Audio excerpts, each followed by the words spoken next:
आज अखिल भारतीय यादव महासभा के एक दिवसीय कार्यक्रम के मुख्य अतिथि हमारे बड़े भाई अजय यादव जी, इंजीनियर सुभाष यादव जी, और वहीं जाकर श्यामनंदन यादव जी, अभिषेक यादव जी, हमारे रत्नाकर रतन जी, हमारे माननीय विधायक युवा विधायक पवन यादव जी, जिन्होंने कहलगांव की धरती पर एक इतिहास देने का कार्य किया है। साथियों, एक कहावत है, संघे शक्ति कलयुगे, अकेले चना भार नहीं फोड़ता। हम लोग जब लालू जी के पास जाते थे, कहते थे कि कहलगांव यादव बाहुल है, तब वह बोलते थे तुम्हें जानता है। लेकिन आज यादवों ने सिद्ध किया, एक सम्मानजनक वोट, लाखों वोट देकर अपना नेतृत्व स्थापित करने का कार्य किया। मैं आपको एक बड़ी बात बताना चाहता हूँ, भारत की आबादी 130 करोड़ है, जिसकी एक 25% जाके 30 करोड़ जो हम अकेले यादव है। लेकिन हम बिखरे हुए हैं। हम पूरे देश को नेतृत्व दे सकते हैं, हम राज्य को नेतृत्व दे सकते हैं। हमारी कमजोरी है कि हमारा नेतृत्व करता शिथिल है। आप देख पा रहे हैं कि हमारा संगठन 1924 में स्थापित हुआ है और आज हमारे बीच आया है। हमारे युवा साथी विनोद यादव फौजी ने बताया कि आज से 7-8 साल पहले हम लोगों ने भी प्रयास किया था कहलगांव को एकजुट करने के लिए, यादवों को एक प्लेटफॉर्म पे लाने के लिए। लेकिन नतीजा क्या हुआ? सारे लोग कृषक होते हैं, मजदूर होते हैं, यादव आ जाके जो है मेहनती होते हैं, संघर्षशील होते हैं, हटाई होते हैं, और वह जाके अपने कार्यों में ज्यादा विश्वास करते हैं, संगठन में कम। लेकिन आपको जानना होगा कि बिना संगठित आप शक्तिशाली नहीं हो सकते हैं। वही आज भी हमारे बीच शिक्षा की कमी है। हमारे बीच ऐसे बहुत सारे लोग हैं जो कि बोलेंगे तो कई दिनों तक बोलते रह सकते हैं, लेकिन उन्होंने अपना बहुमूल्य समय इस यादव संघ में नहीं दिया है। मैं उनसे विनती करता हूं कि आप भी अपना बहुमूल्य समय दें। अभी हमारे बड़े भाइयों ने कहा सिर्फ यादव होना या फिर यादव में जाके प्रखर होना, बाहुबली होना, अग्रसर और आगे के पंक्ति में खड़ा होना, यह नहीं होता है। आप पीछे के यादवों को आगे बढ़ाएं, तभी आप यादव हैं। हम जाके कहना चाहते हैं, हमारा यह अभियान, हमारा यह मुहिम उस दिन सफल होगा जब हम समाज के अंतिम यादवों तक पहुंच पाएंगे। साथियों, हम देश को नेतृत्व दे सकते हैं। हमारी इतनी आबादी है, हम इतनी बड़ी संख्या में है, लेकिन हमें यह नहीं बताया गया हमारे यादवों का इतिहास स्वर्णिम इतिहास है, जिसे कभी भी मिटाया नहीं जा सकता है। वहीं जाकर आप जाके अभी हमारे सर ने कहा कि यादव किसी से बड़ा कोई राजनीति नहीं हुआ है। आप महाभारत को उल्टाकर देखिए, उसका जीता जागता उदाहरण है। कृष्ण से बड़ा कोई कभी ही नहीं हुआ इस धरती पर। भारतीय इस धरती का सबसे पहला कोई कवि हुआ तो हमारे दादा श्री कृष्ण हुए, जिन्होंने उपदेश दिया तो महाग्रंथ बना और उसे कई नोबेल पुरस्कार से सम्मानित किया गया है। साथियों, मुझे गर्व है कि मैं यदुकुल में जन्मा हूँ, मैं अहीर हूँ, मैं संघर्षशील हूँ। मुझे जो है हमारे ऐसे नेतृत्व की आवश्यकता है, हमें ऐसे साथियों की आवश्यकता है जो मुझे समय समय पर मेरा पीठ थपथपाकर, मेरा हौसला जाहिर कर मुझे आगे बढ़ने की साहस दे। देश पर मैं ही सुनकर मन से कबाऊ न डरूं, जब चाहूं लड़ूं, निश्चय कर मैं जीत करूं। हमारी उत्पत्ति ही हुई है संघर्ष के लिए। यादवों का उत्पत्ति धर्म की रक्षा के लिए। आखिर हम यादव हैं, ये पियरी जो दिखाई पड़ रहा है, आज लगता है कि भगवान श्री कृष्ण साक्षात आपके कोल पर। जब युद्ध कौरव और पांडव का जब युद्ध हुआ था, तो भगवान श्री कृष्ण के तरफ से जब बाण चला कौरवों पर, तो 100 फीट जाके उसका रथ गिरा, और कौरव ने जब बाण चलाया तो 5 फीट पीछे हटा। तो उसके गुरुदेव ने कहा ऐसा क्यों हुआ? आप जब मारे तो 100 फीट और इधर 5 फीट का, इस रथ पर तो श्री कृष्ण बैठा था, बलिहारी उनका भी है जो कि 5 फीट हटा दिया।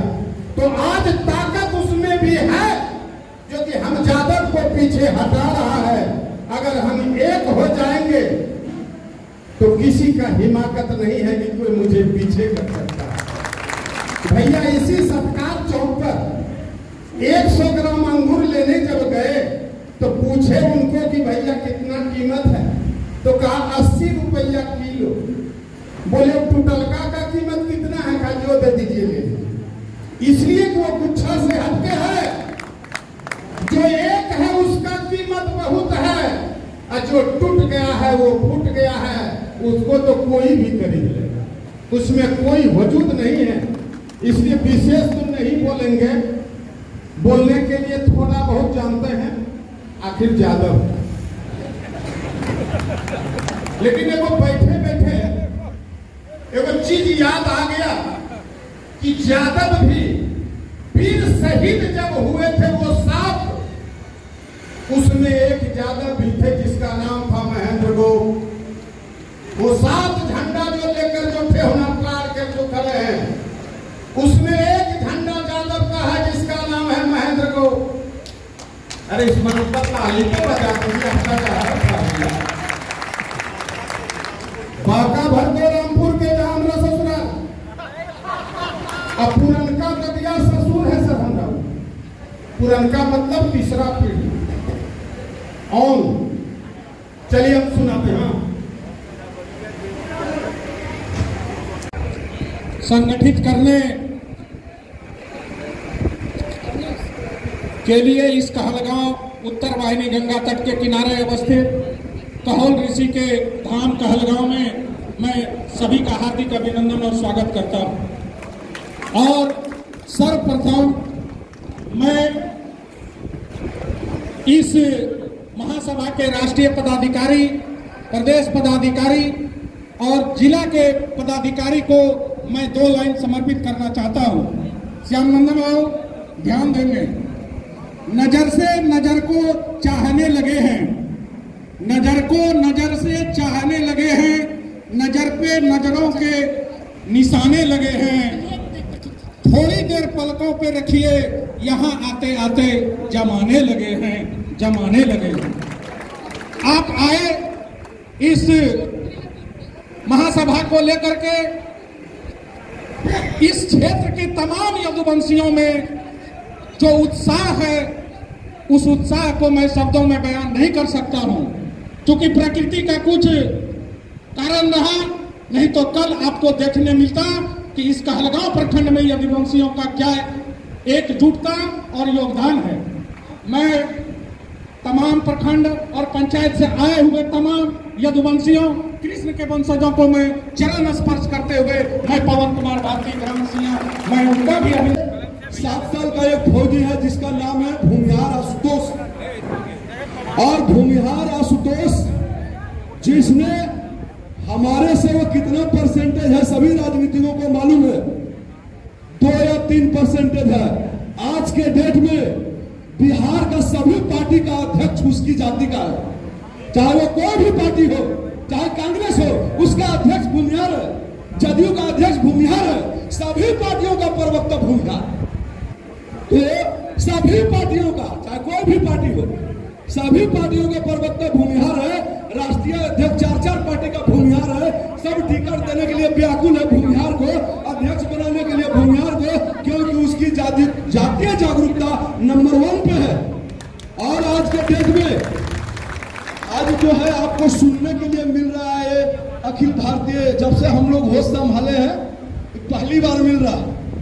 और इससे पहले हमने खुद ने यादव विकास मंच का गठन किया था कहलगांव में, जिसका 4-5 बार मीटिंग हुआ था। पिता जीवित हैं, जिनके सास ससुर जीवित हैं, उनको देवघर और बौद्धनाथ कभी नहीं जाना चाहिए।